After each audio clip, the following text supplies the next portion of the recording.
Back after a long break and getting down to business. Ahead on Face the State.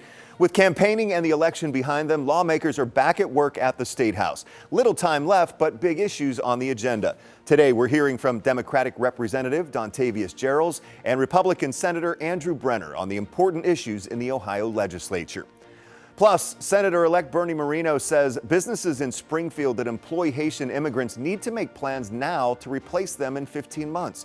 That's because the Trump administration plans to end their temporary protected status. But what would it take to do that? Face the State starts now.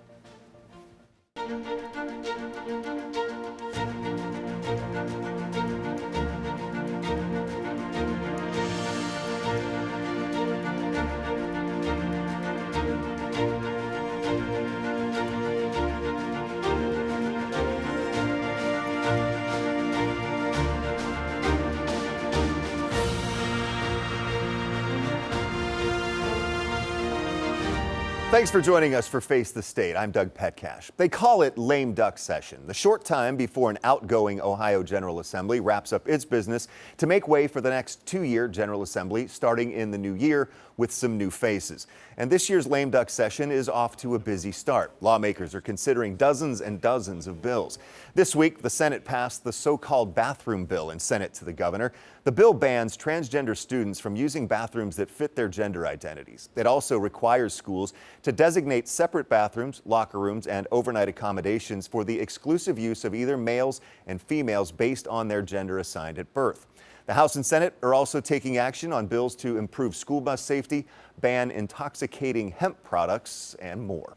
Joining me now to talk about the big issues in the Ohio legislature is State Representative Dontavius Geralds of Columbus. He is also the House Assistant Minority Leader. Representative, thanks for your time today. Thank you. I'm glad to be here. All right. First of all, let's talk about the bathroom bill. What do you think of it passing? You know, what I'll say is we don't even know how this thing is going to be enforceable. And the truth of the matter is there are kids who are going to be victims of this legislation. Kids who go to school every single day wanting to learn, and they're going to be subject to ridicule and persecution simply because of the gender that they identify with. And the truth is, this takes us in the wrong direction. I don't believe it's a great bill. You know, Republicans argue it protects kids who are not transgender. What do you say to that? Well, I say that we want to protect all students, including the 32,000 plus students that identify as being transgender. And we got to make sure there's protections for those students as well. And the fact is, these bills do not protect those students. It puts a focus on them that is going to create more harm than it is good for the entire school, but particularly for those students. The Senate is also expected to take action on House Bill 8. That's the Parents' Bill of Rights.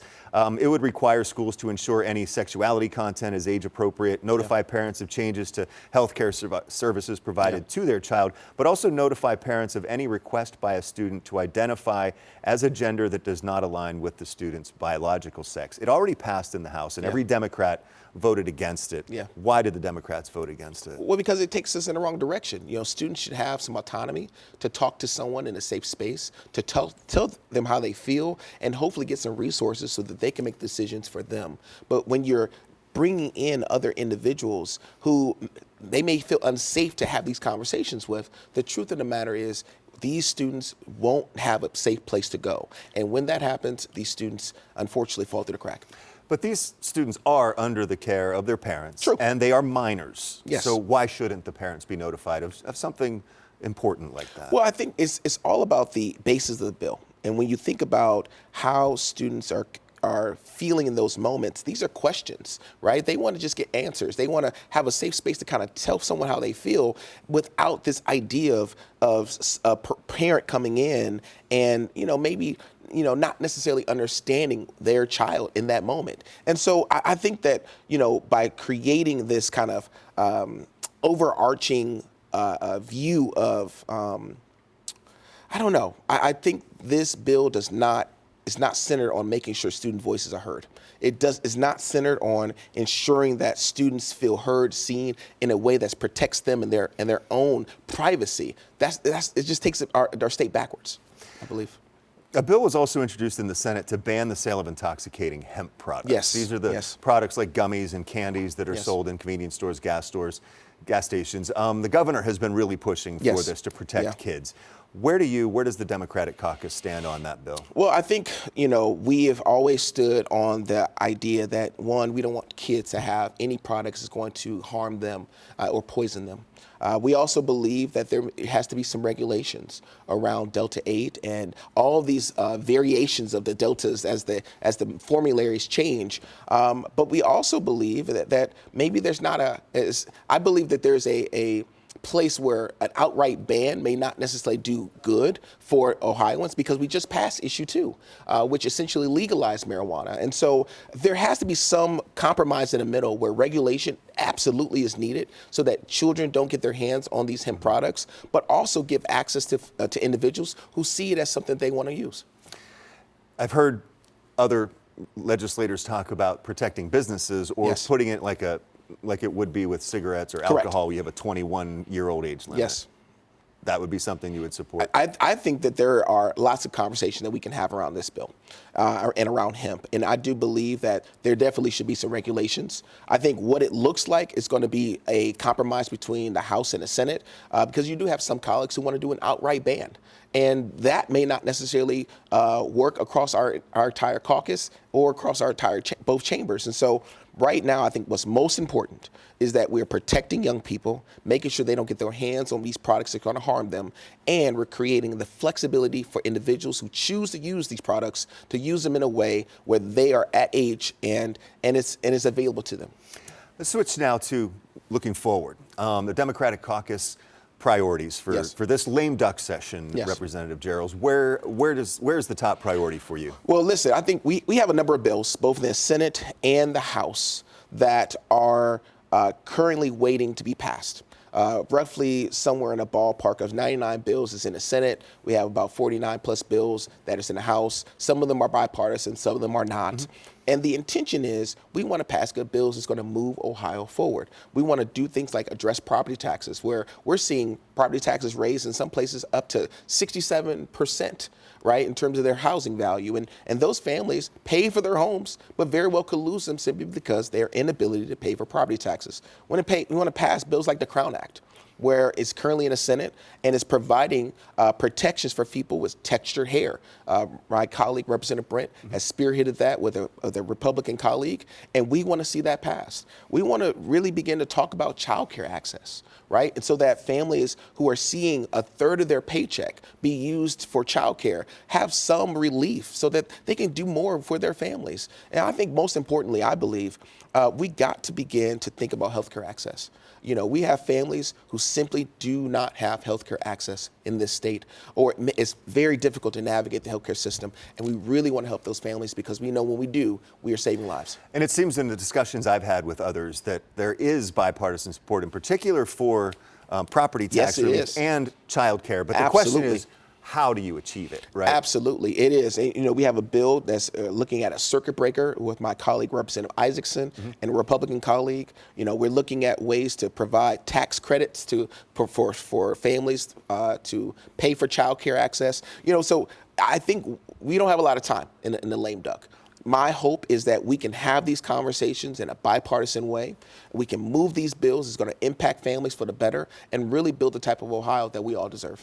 Now, I've heard that in the past, you know, a lot of stuff has gotten accomplished in lame duck, and in others, not much has gotten accomplished at all. We did see some movement this week, you know, Yes. the passing of the bathroom bill and being Yes. that sent to the governor. What else do you expect in the next 2 to 3 weeks as this wraps up? Well, I know we always do road namings, so I'm gonna get the road namings out the way first. We always do road namings and bridges, and so I'm glad to have that bill.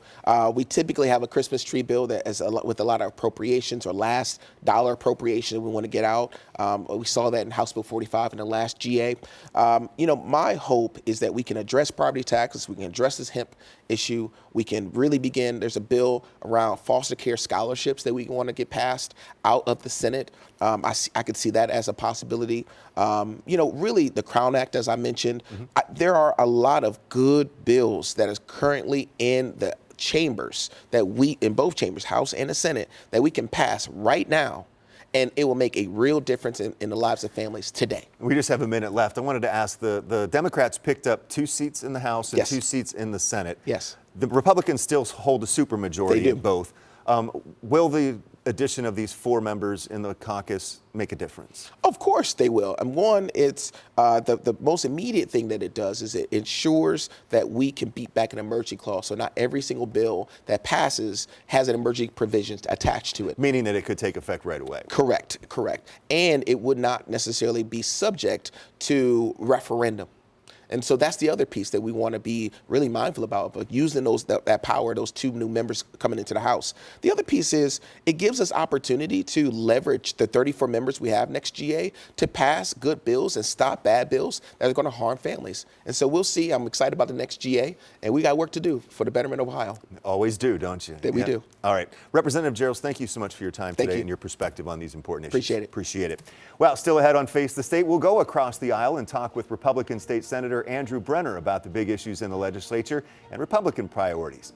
And later, right now, 15,000 Haitians are living and working in the Springfield area under temporary protected status. Why Senator-elect Bernie Moreno says that could end in 15 months. Welcome back to Face the State. Today we're focusing on the lame duck session of the state legislature. This General Assembly is wrapping up its 2 years of business before the new one starts in the new year. And lame duck has gotten off to a busy start.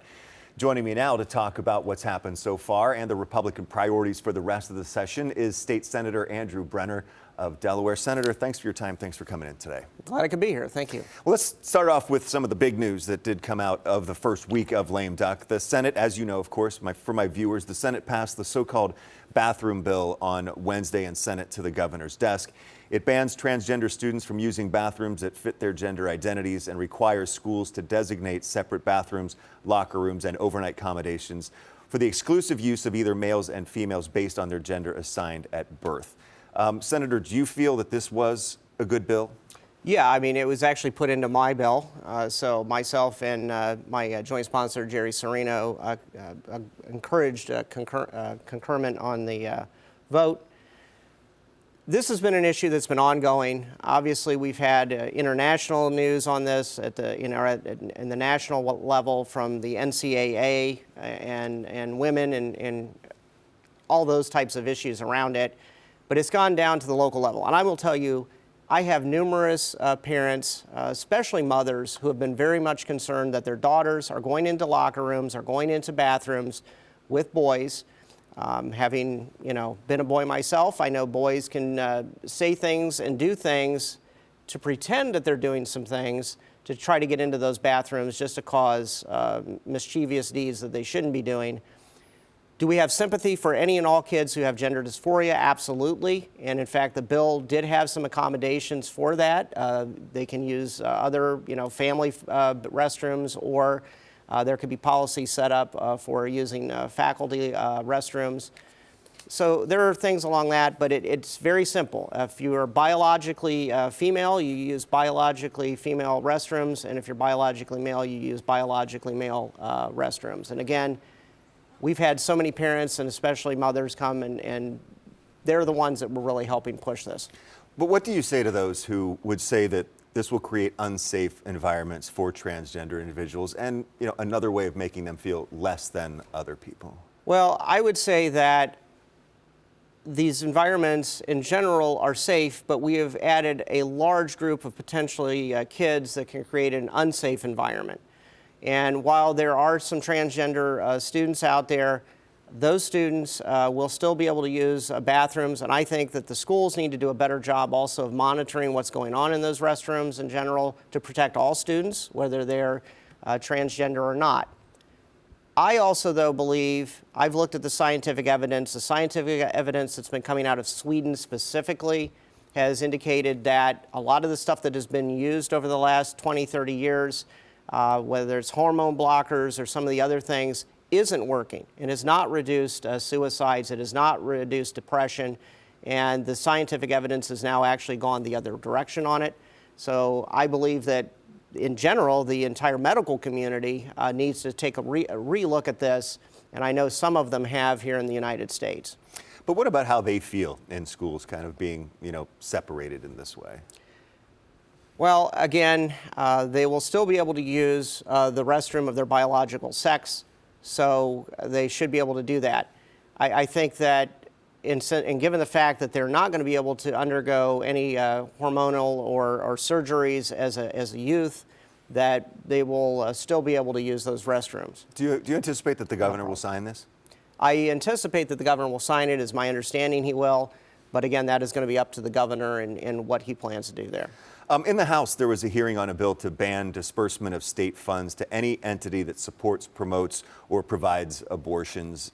Do you support that, and do you see it having a chance of going through? I'm pro-life, so I would support that. I see that potentially going through. However, again, we have the Ohio Constitution.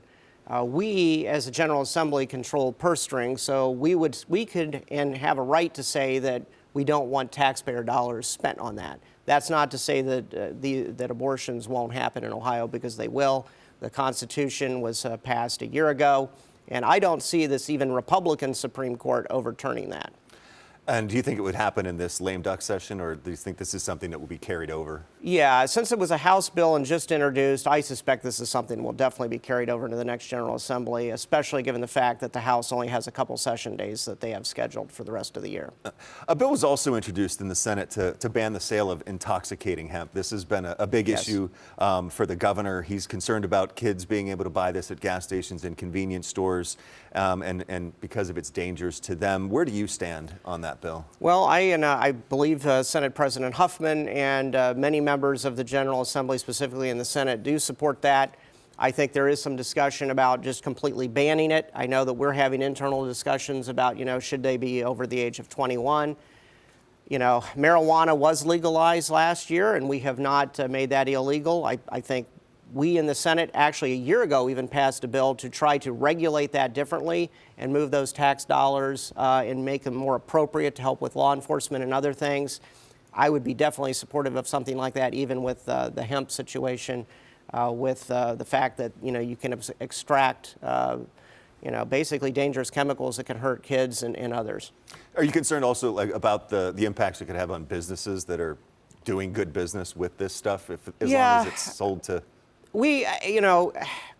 I think that it could potentially have an impact on some businesses, but again, this is a new industry in Ohio.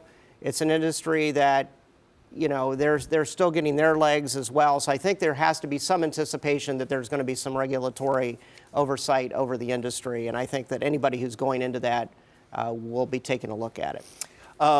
After months of work, the House just introduced, a school bus safety bill. It doesn't mandate things like seat belts and other measures, but it will provide funding for districts who want to improve the safety on their school buses. Do you support the bill the way it's written, with that it doesn't include mandates, but rather permissive measures to implement? Actually, and I chair the Senate Education Committee, so I do support the permissive side of it, because there are many instances where there are school buses that are put in a situation where there's a lot more traffic, a lot more potential instances of wrecks or other issues. And I think that those school districts will know which routes are the more dangerous ones to be able to put the resources where they need to be, whereas in other districts it's not the case. In general, school buses are safe, and that has been proven over the years. The data and the statistics show that. But there are some areas where there's potential for a lot more accidents, and I would be supportive of funding going towards helping those districts that need it and for those routes that need it. And whether they want seat belts or better lighting on the buses or illuminated stop arms, there are options for them. Correct, and it's going to be up to that local district as to what is needed. What do you see as your big priority for the rest of this lame duck session? Well, this lame duck session, we are going to be working most likely on House Bill 8 and a few education things, at least that I'm dealing with. As we've mentioned, I think we're trying to get the hemp bill through. House Bill 8 is the bill that's dealing with basically parents' Bill of Rights, so to speak, so they know what their kids are being taught in the classroom when it comes to health-related matters, or whether or not a kid wants to be,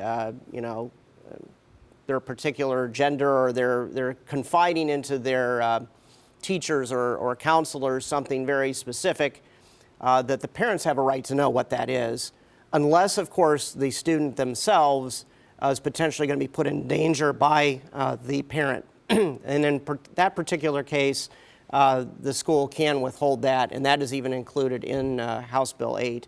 I expect that that will move. So this is the bill that would require the schools to notify parents Correct. of if their child is in the LGBTQ plus community? Or anything along those lines. If there's anything that the student is confiding in, that there's some issue with the student, whether it's a health matter or whether it is, saying, hey, I want to be known by this pronoun or whatever, the parents should be informed. And I believe that is the case. I believe that the entire Republican caucus believes that's the case for the most part. And I believe that this is a bill which will pass before we leave. So you don't believe that that violates the students' rights? Students are minors, and they're the complete responsibility of their parents. And I think that that is something that the parents need to know, so that the parents can also, address the matter in their home and understand what their students are, or their child is going through. I mean, it's hard for a parent to know what their child's going through if they're not properly informed. And I think that the schools have a duty and should have a duty to let the parents know, hey, your child is who is maybe a girl or female is thinking that they're wanting to be male. I think that parent has a right to know that. Senator, we'll have to leave it there. I really do appreciate your time today. Thank you for coming in. I'm glad I could be here. Thank you very much. And we'll be right back with more of Face the State after a quick break. A potential change under the upcoming Trump administration could affect immigrants living in Ohio. Senator-elect Bernie Moreno says businesses in Springfield that employ Haitian immigrants should start planning now to replace them in just over a year. Moreno says the plan is to end temporary protected status for the roughly 15,000 immigrants there and others across the country. But there is a process to ending that designation. In the days and weeks since President-elect Donald Trump amplified false claims about Haitian immigrants harming pets in Springfield, Governor Mike DeWine has consistently said the Haitians are here legally and are crucial to the Springfield economy. These are people who came to Springfield because they want to work. They want to support their families.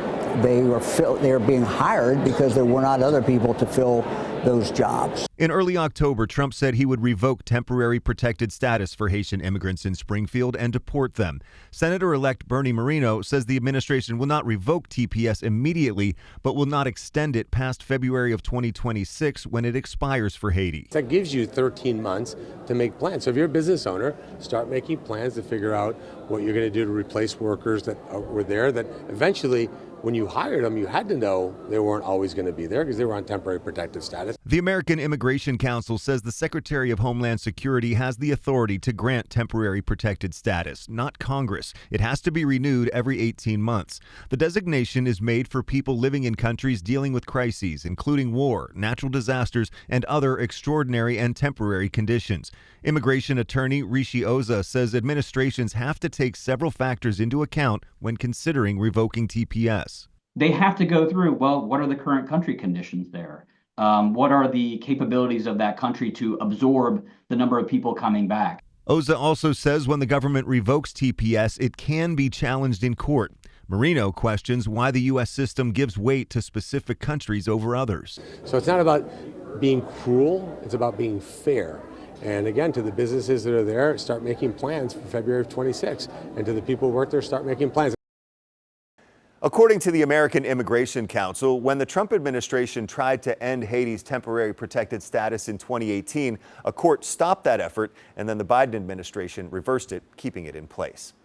Thank you for joining me this week for Face the State. I'm Doug Petcash. I'll see you next Sunday at 11:30.